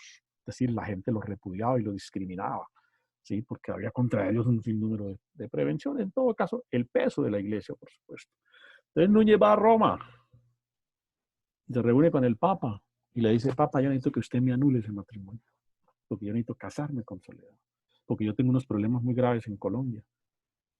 A doña Soledad todos los días las damas de Bogotá iban y le rendían pleitesía. Y doña Solita, ¿qué quiere? Y doña Solita, usted es la más bonita, y doña Solita, usted es la más importante, y en qué le ayudamos, y usted es la primera dama de la nación, y y todos los días, y como doña Soledad no hay ninguna, pero por las noches, decía Núñez, cada cual en su casa con sus maridos no la bajaban de vagabunda, de moza, ¿sí? De prostituta. Entonces él decía: tengo que solucionar ese problema de doble moral que tiene la sociedad colombiana y necesito legalizar mi matrimonio. Y el Papa le dijo: listo. El Papa era el único que anulaba el matrimonio. Eso tocaba ir a Roma. Hoy en día se puede obtener aquí en la curia la nulidad del matrimonio, pero tocaba ir a Roma, ¿sí? Y eso era un proceso supremamente complejo, al que solo podían acceder limitadísimas personas con una alta influencia política, como lo tuvo el expresidente Julio César Turbay Ayala, o con una gran capacidad económica. De resto, los pobres, olvidémonos de pensar en que se nos anulara el matrimonio en Roma. Entonces Núñez va a Roma y conversa con el Papa le dice: listo, yo le anulé el matrimonio, vamos a hacer el proceso, pero venga, hagamos un negocio los dos. ¿Cuál sería, Papa?, le dijo Núñez. Dijo: en Colombia, el gobierno liberal que usted acaba de tumbar del poder, durante 20 y pico años nos estuvo por fuera. Un señor que llaman Tomás Cipriano de Mosquera nos quitó las propiedades, nos expulsó del país, nos abolió todos los privilegios que teníamos. Entonces ese señor Mosquera, que era hijo del diablo, según el Papa, porque Mosquera sí un día le contestó una carta dura al Papa. Mosquera es, aquí sí he hecho una cuñita muy personal. Esta cuña sí es muy personal mía. Esta es la deducción a la que yo he llegado después de consultar a lo largo de los años por vocación y por hobby temas históricos de Colombia. He llegado a la conclusión de que después de Simón Bolívar, el hombre más importante en la historia de Colombia, por lo menos en el siglo XIX, es Tomás Cipriano de Mosquera. ¿Sí? Cierro el paréntesis. Les dejo esa inquietud. Lean sobre Tomás Cipriano de Mosquera y van a encontrar un personaje no solamente fascinante como persona, sino el hombre de los grandes cambios en Colombia, el hombre de las grandes decisiones, ¿sí? El que ganó en el siglo XIX las batallas necesarias para introducir un ambiente un tanto liberal en el sentido filosófico, concepciones de libertad en ese sentido. Bueno, entonces el Papa le dice, ¿por qué no hacemos un negocio? Yo le anulo el matrimonio y usted me restituye para la iglesia una serie de privilegios, y terminan negociando lo que llamamos el Concordato de 1887, en el que Núñez le entregó a la iglesia la potestad de dirigir la educación en Colombia, la potestad de llevar el registro civil de las personas, la potestad bueno, el sinnúmero de fueros en materia de bienes a la iglesia que no pagaban impuestos, los fueros personales a los eclesiásticos que no estaban sometidos a las jurisdicciones civiles ordinarias nuestras, cualquier cantidad de prerrogativas, ¿sí? Por eso la religión se volvió una materia oficial en la educación, por eso las comunidades religiosas estuvieron por mucho tiempo la dirección del proceso educativo, por eso por mucho tiempo lo que valía era la partida de bautizo y la partida de matrimonio de origen eclesiástico. Es hasta 1938, cuando está en el gobierno el presidente Alfonso López, que era por supuesto de origen liberal, que acaba eso y vuelve el registro, o crea la potestad del registro civil para el Estado, y se crean las oficinas de registro.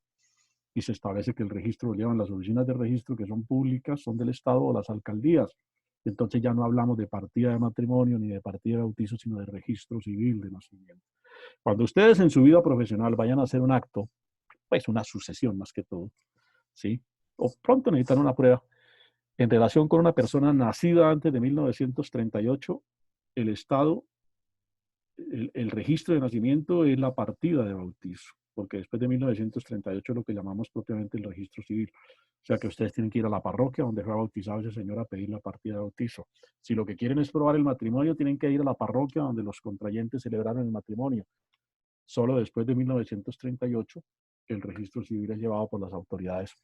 Bueno, todos esos cambios hizo el señor Núñez para poder obtener la dispensa del Papa en orden a que le anulara su matrimonio por el peso que eso tiene socialmente. Y a Núñez le anularon el matrimonio y pudo casarse con doña Soledad Román. Y se casó, aquí termino el cuento, como Núñez sabía que la sociedad era de doble moral, y a él le molestaba que las señoras todo el día estaban en palacio echándole flores a doña Solita, pero por la noche rajaban de esa pobre dama de manera inmisericordia. Entonces él se idea una tarjeta de matrimonio, de invitación al matrimonio, que si a alguno le sirve, bien puede copiar la fórmula.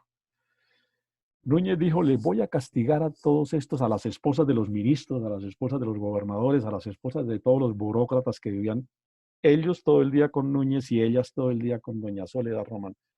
Entonces Núñez hizo una tarjeta de invitación al matrimonio que decía más o menos lo siguiente: don Rafael Núñez y doña Soledad Román se permiten invitarlo a usted a la elevación a sacramento, matrimonio es un sacramento, a la elevación a sacramento de la unión matrimonial de la que usted rajaba hasta el día de ayer. Sírvase confirmar la asistencia. Les pasó la cuenta de cobro. Núñez era un personaje también de unas condiciones muy interesantes. Bueno, bien, volvamos al cuento del derecho romano aquí. Cerremos este recreo que hicimos con la historia de Colombia. Volvamos al derecho romano. Entonces, esos eran los requisitos fundamentales que se exigían. Los repasamos. Hay algunos historiadores romanos, algunos textos de Romano adicionan otra serie de requisitos, pero la verdad yo los resumo finalmente en estos 4 porque son los que quedan en la codificación de Justiniano y son los que realmente le configuran el derecho al matrimonio. La pubertad, requisito esencial. El consentimiento libre de los contrayentes. Por algún tiempo, por las responsabilidades que adquiría, el consentimiento del pater familias. Y finalmente, el ius connubii, es decir, jurídicamente estoy apto para contraer matrimonio. Ya no físicamente, que es la pubertad, ¿sí? Ya no anímicamente, que es el consentimiento, sino jurídicamente en cuanto estoy en condiciones del derecho civil para contraer el matrimonio. ¿Qué efectos trae el matrimonio?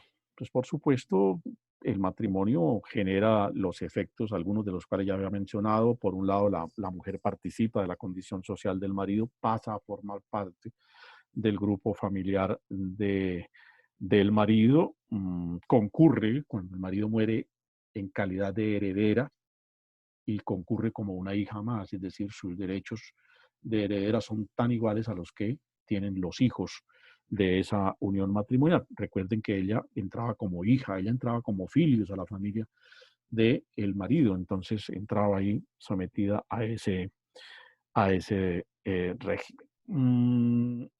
En materia de bienes, los bienes de la mujer los administraba, disponía sobre ellos, el marido tenía régimen preferencial de derechos. Ella podía manejarlos si el marido le permitía, pero tenía que tener la aquiescencia o el consentimiento. Unos aspectos importantes del derecho romano que algunas legislaciones acogen. El derecho romano no permitió que se efectuara donaciones entre cónyuges. Es decir, que el marido le escriturara a la mujer bienes, porque consideraba que por razones de amor, así dice por ahí algún historiador, el patrimonio pudiera extinguirse. Prohibió, creo que esto es del emperador Augusto, incluso que la mujer fuera fiadora del marido. Entonces estableció limitantes en ese sentido muy, muy serio. Y efecto del matrimonio, un tema también que hemos mencionado es que los hijos del matrimonio pues están sometidos a la condición del padre, están bajo su propia o su patria potestad, bajo su potestas, y tienen esa relación de dependencia. Disolución del matrimonio. Alcanzamos unos minuticos, nos faltan todavía para terminar la clase. El matrimonio, por supuesto, se puede disolver de dos maneras. Primero, por causa, digamos, natural, la muerte de los cónyuges disuelve el matrimonio, y eso lo entendieron perfectamente los romanos por la condición inicial que ya sentamos. El aspecto material. Para cada matrimonio se exige la convivencia, pues por supuesto la muerte no permite, hecho apenas lógico, que esa convivencia se mantenga, y por eso en el momento de la muerte el vínculo matrimonial se disuelve. Y todavía eso existe, en el momento en que muere uno de los contrayentes hoy, queda perfectamente disuelto el vínculo matrimonial. Lo que hay que entrar es a la fase de disolución del patrimonio, de la sociedad conyugal, y a declararlo como tal. Entonces, el derecho romano concibió que por muerte se disolvía el matrimonio, pero también puede existir la disolución del matrimonio por causas provenientes ya, digamos, de la voluntad o de la determinación de los cónyuges. Y entonces ahí pueden existir, digamos, algunas formas de disolución del matrimonio. Primero, por mutuo consentimiento, es decir, los cónyuges determinan voluntaria y conjuntamente que no quieren vivir casados, ¿sí? Que no quieren vivir casados. Figura que hoy en día existe en la legislación civil, porque el matrimonio católico no admite ese tipo de figuras. Bueno, cuando hagamos alusión al matrimonio hoy, pues hacemos alusión al matrimonio civil. Entonces, se admite que los cónyuges, por su libre voluntad, por el consentimiento surgido de su discrecionalidad, puedan conjuntamente determinar que no quieren seguir viviendo, y así iban y lo manifestaban, como va uno ya a una notaría y disuelve el vínculo matrimonial, ¿sí? De carácter civil. Matrimonio católico no. Como vínculo católico no se disuelve, pero se disuelven los efectos civiles del matrimonio. Por eso alguien que se casó por el matrimonio católico disolvió el vínculo civil, se puede casar por lo civil. La iglesia no lo casa porque entiende que el primer matrimonio es indisoluble. Pero los romanos lo admitían, pero establecían algunas condiciones. Entonces, por ejemplo, ¿qué condiciones? No le permitía contraer nuevo matrimonio a esa pareja o a los integrantes de esa pareja hasta que no hubiese transcurrido determinado tiempo.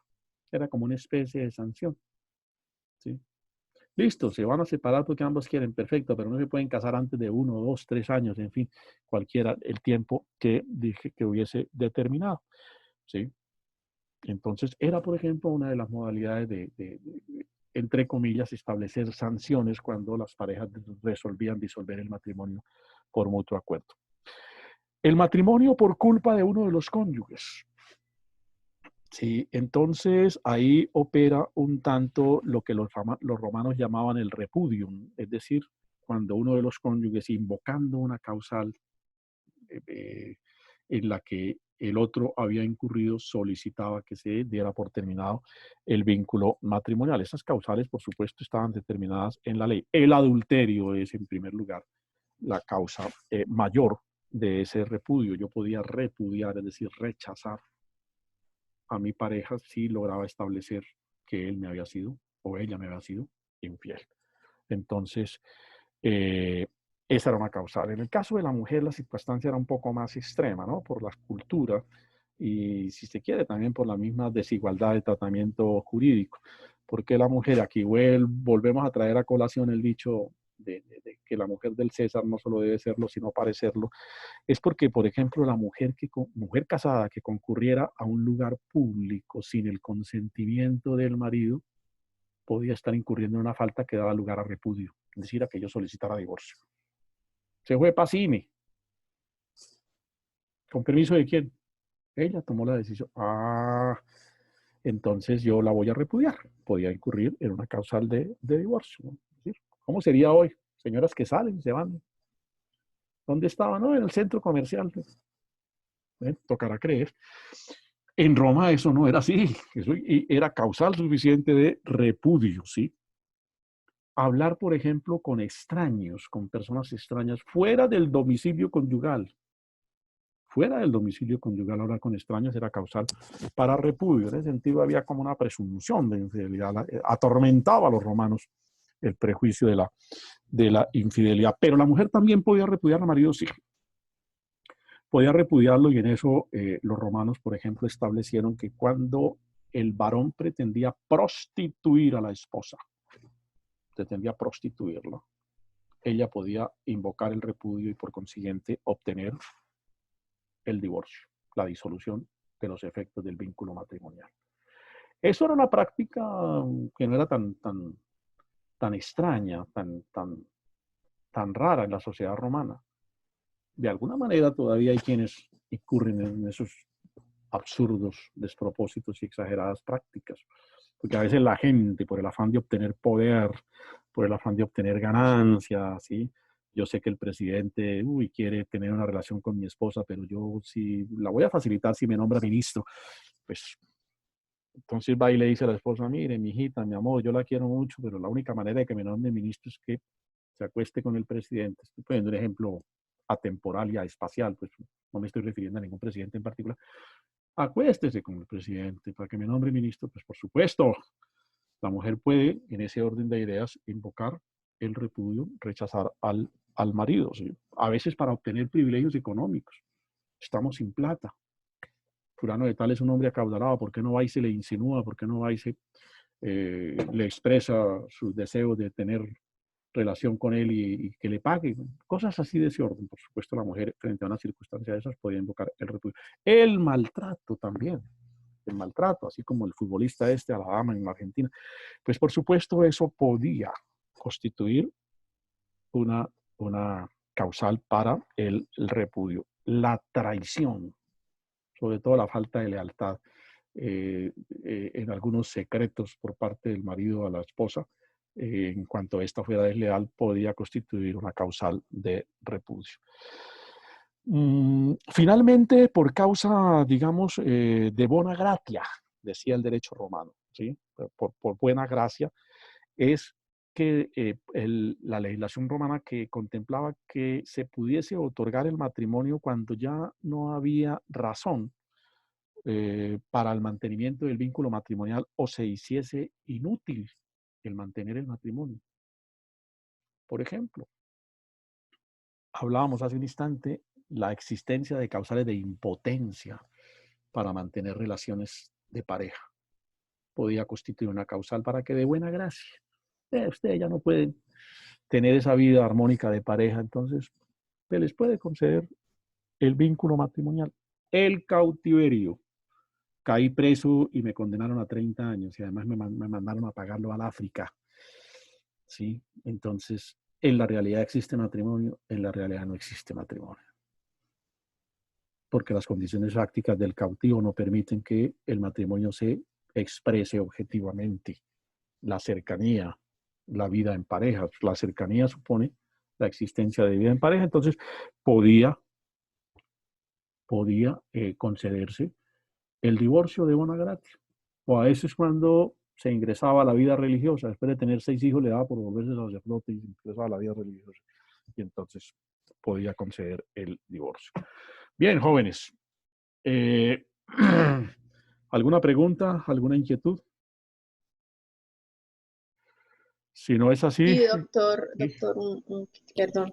Le quería preguntar, la clase pasada, ¿usted la va a subir en estos días a la plataforma? Es que yo no pude asistir.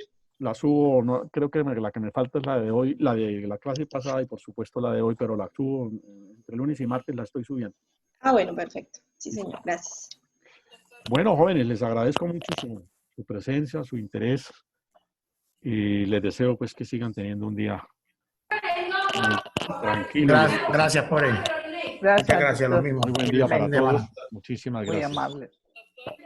Gracias, doctor, muy amable. Qué clase.